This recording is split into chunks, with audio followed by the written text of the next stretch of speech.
৭১-এর ঘোষণাপত্রে ১৭ এপ্রিলে লেখা ছিল যে বাংলাদেশে ১৯৯০ হবে, ২০২৪ হবে। এমনি আমাদেরও ছিল ২৪ একটা ফাইট, এবং এই ফাইটটার দাঁড়ি নাই।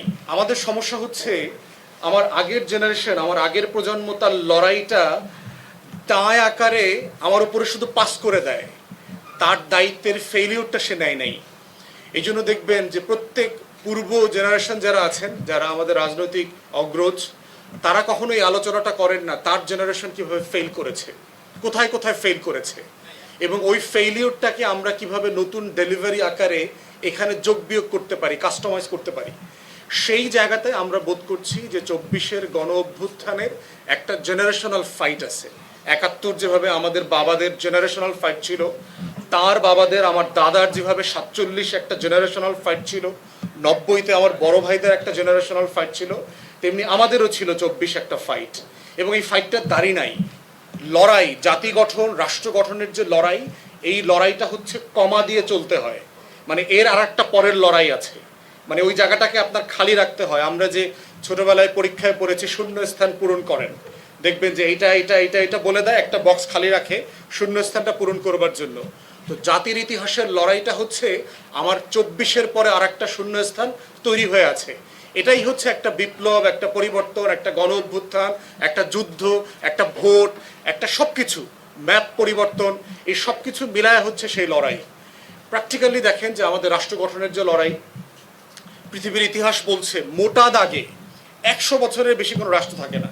মোটা দাগে আপনি যদি দেখেন গত ১০০ বছরের মধ্যে পোল্যান্ড নামক দেশটা ২বার ম্যাপ থেকে হারায় গেছে, আবার ২বার আসছে।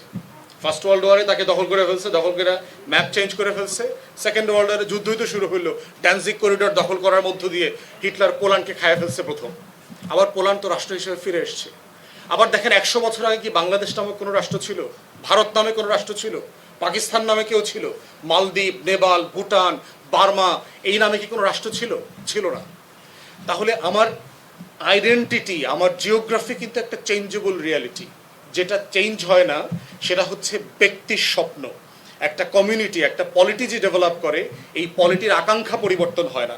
তারা ফ্রেম চেঞ্জ করে, কিন্তু তাদের স্বপ্নগুলো তারা ভিন্ন ভিন্ন ভাষায়, ভিন্ন ভিন্ন জিওগ্রাফিতে বাস্তবায়ন করতে চায়।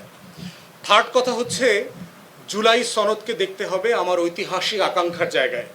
দেখেন ২০০৫ সালে যখন বঙ্গভঙ্গ হলো, আপনি যদি হিস্ট্রি পড়েন, এই ভূখণ্ডের মানুষ যে কি পরিমাণ ইন্সপায়ার্ড হয়েছিল, যে পূর্ব বাংলা, আসামের কিছু অংশ নিয়ে একটা নতুন অ্যাডমিনিস্ট্রেটিভ প্রশাসনিক শাখা হয়েছে, যেটার মাধ্যমে ব্রিটিশ কলোনিয়াল রুলাররা যারা আছে তারা কিঞ্চিত হলেও এখানে ডেভেলপমেন্ট করবে, কিছু কাজ করবে। এবং আপনি দেখবেন যে বাংলাদেশের প্রচুর primary school, high school, college দেখবেন ওই সময়টাতে প্রতিষ্ঠিত।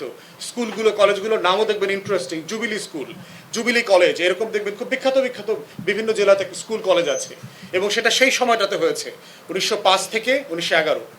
আবার দেখেন মুসলিম লীগ তার ১ বছর আগে হয়েছে ৪-এ। মুসলিম লীগের কনফারেন্স দেখেন এখানে হয়েছে শাহবাগে।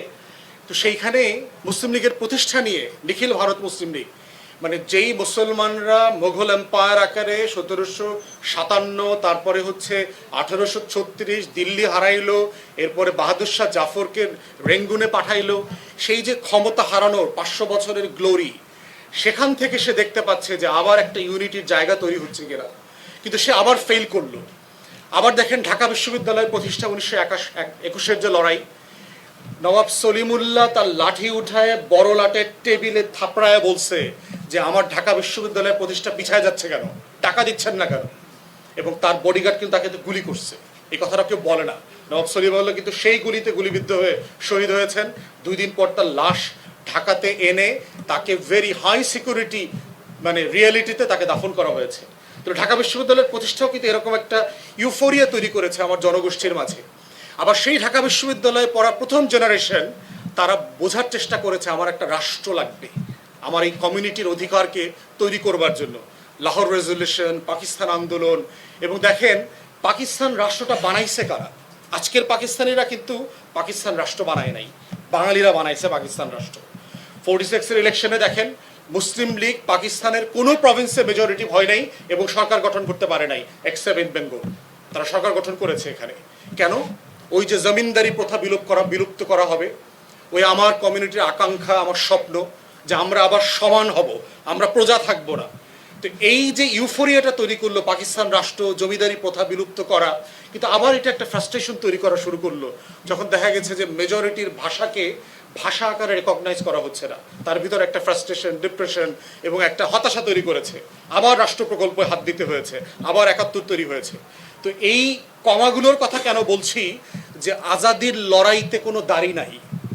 এই জন্য আমরা গণ অভ্যুত্থান নিয়ে যেভাবে গর্বিত, আমরা এটাকে সাকসেসফুল করতে চাই, অ্যাট দ্য সেম টাইম মনে রাখতে হবে এই লড়াইয়ের পরের শূন্যস্থানটার জন্য আমার লড়াইয়ের প্রস্তুতি নিতে হবে। সব কিছু এইবার আমি অর্জন করতে পারবো না। কোনটা প্র্যাকটিক্যালি এখনই অ্যাচিভেবল সেটা নিয়ে আমাকে লড়াই করতে হবে, কোনটা আমি আগামী দিনের ফাইটের জন্য রেখে দিয়েছি।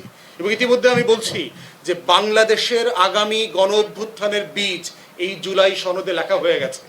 যেভাবে ৭১-এর ঘোষণাপত্রে ১৭ এপ্রিলে লেখা ছিল যে বাংলাদেশে ১৯৯০ হবে, ২০২৪ হবে, এভাবেই প্রত্যেকটা আন্দোলনের ইন্সপিরেশন এবং স্বপ্ন আকাঙ্ক্ষাটা পরবর্তী গণ অভ্যুত্থান, পরবর্তী আমার জাতি গঠন প্রকল্প, আমার রাষ্ট্র প্রকল্প তৈরি বিনির্মাণের বীজ বপন করে দিয়ে যায়।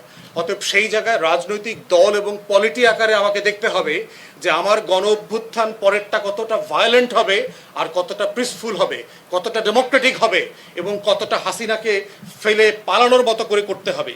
এই বাস্তবতার নিরিখে হচ্ছে আজকের জুলাই সনদের আকাঙ্ক্ষা এবং বাস্তবায়নের তরিকা আলোচনা করতে হবে।